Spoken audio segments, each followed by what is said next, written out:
Believing in yourself is not a mood.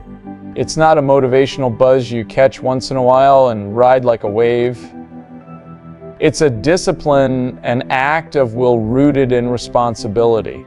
And like all disciplines, it doesn't require the right conditions to function. In fact, it's built for the days when conditions are against you.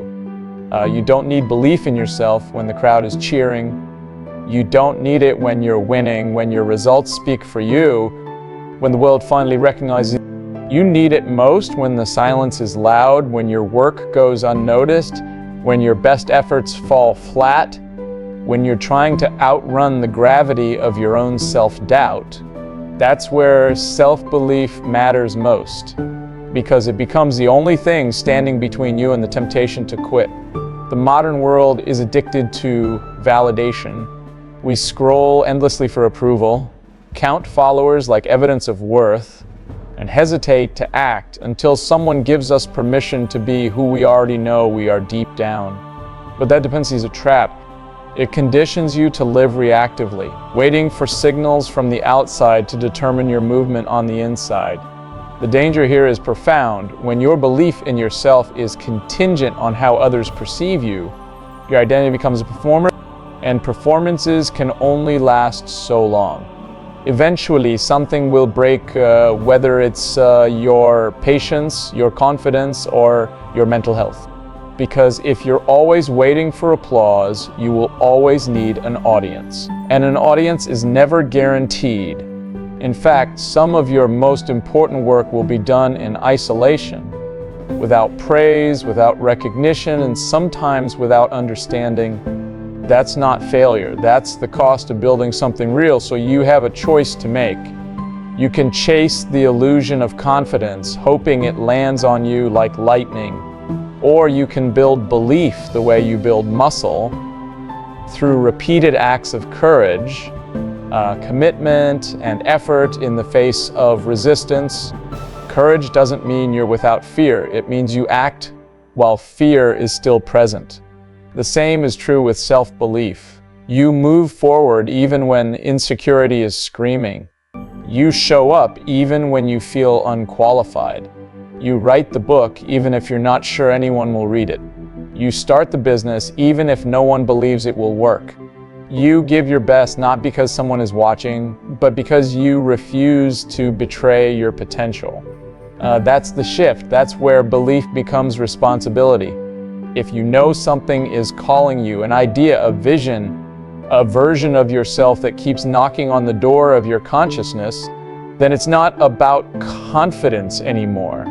It's about duty, and duty doesn't negotiate with doubt. It simply acts, not recklessly, but with intent. It says, even if no one supports me, I will not stand in my own way. I will not participate in my own diminishment. And let me be clear, this is not about arrogance. Arrogance assumes you're always right.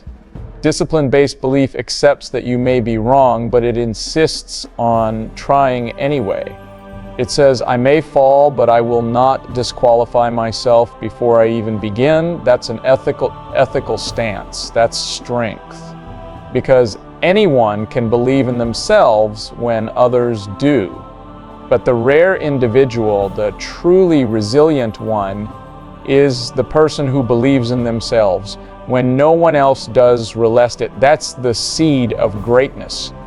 Not talent, not luck, but perseverance built on conviction. It's not romantic, it's not flashy, it's not always inspiring. Often it's lonely, often it's exhausting, but it's also what separates the ones who dream from the ones who do. You might never get the approval you're waiting for. The people closest to you might never understand your path.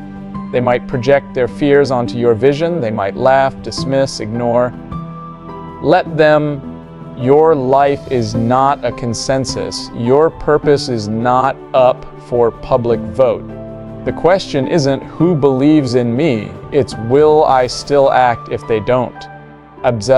Because if the answer is no, if your belief only exists in the presence of others, then your future is already hostage to the insecurity of the crowd.